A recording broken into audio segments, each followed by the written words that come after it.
Did the first case of postmortem study of a patient vaccinated against SARS-CoV-2 find viral RNA in every organ of the body? No, that's not true. Researchers found viral RNA in 7 of the 9 organs they analyzed. This is not even the majority of all human organs, the study's authors wrote to lead stories. The claim was one of several in an article about the study that its authors said fundamentally distorted the facts. The claims appeared in an article, published by the Hal Turner radio show on June 13, 2021. Titled, Global Time Bomb. First case of postmortem study of patient vaccinated against SARS-CoV-2. mRNA found in every organ of the body, it opened, quote, the first ever autopsy of a person vaccinated against COVID-19, who tested negative 18 days later upon hospital admission but at 24 days after the vax, has revealed viral RNA was found in almost every organ of the body. The vaccine, while triggering an immune response, did not stop the virus from entering every organ in the body.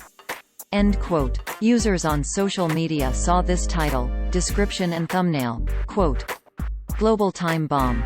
First case of postmortem study of patient vaccinated against SARS-CoV-2. mRNA found in every organ of the body. The first ever autopsy of a person vaccinated against COVID-19, who died about 24 days later, has revealed mRNA from the vaccine, was found in. End quote. Lead Stories reached out to Dr. Torsten Hansen with the Institute of Pathology, University Hospital Aul of the University of Bielefeld, Campus Lippi, in Detmold, Germany, to ask about the article's claims. He is listed as lead author of the study, which can be read here.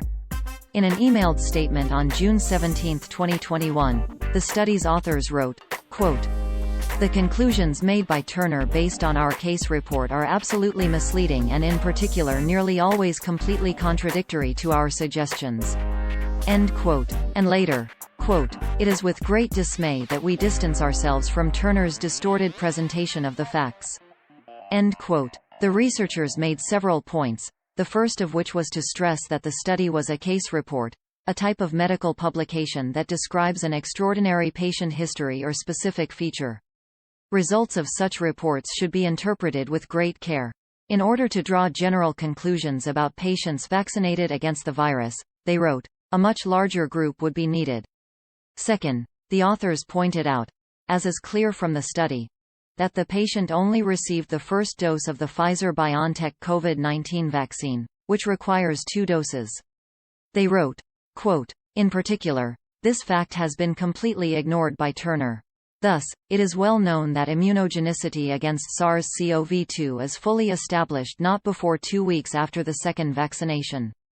Nevertheless, we found it could be interesting to reveal a first result by this case report what kind of immunogenicity might be established after the first vaccination. It is more than shocking that Turner misused our results on that way.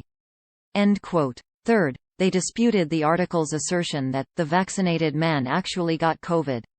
They concluded the patient died from bacterial pneumonia.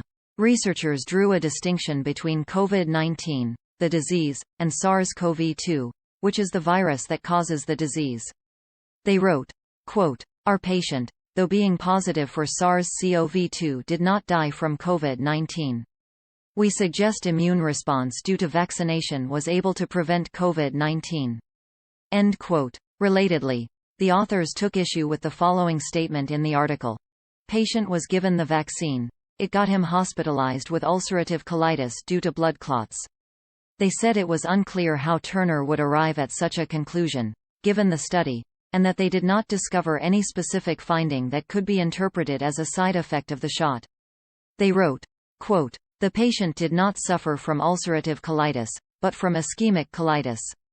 End quote. And later, quote, our patient suffered from severe arteriosclerosis which may also affect the vessels supplying the intestinal tract. In specific regions of the bowel such as the left colonic flexure these vessels are particularly susceptible for vessel damage by arteriosclerosis. Subsequently, the respective part of the bowel develops inflammatory disease, called ischemic colitis. However, we did not observe blood clots and yet did not describe these features. Moreover, in the patient's history, we found a similar finding of ischemic colitis about 15 years ago, not described in the paper. In addition, we did not detect viral RNA in the tissue probes of the actual endoscopic investigation of the large bowel. Taken together, the ischemic colitis is the cause of the diarrhea and it is not induced by vaccination. End quote.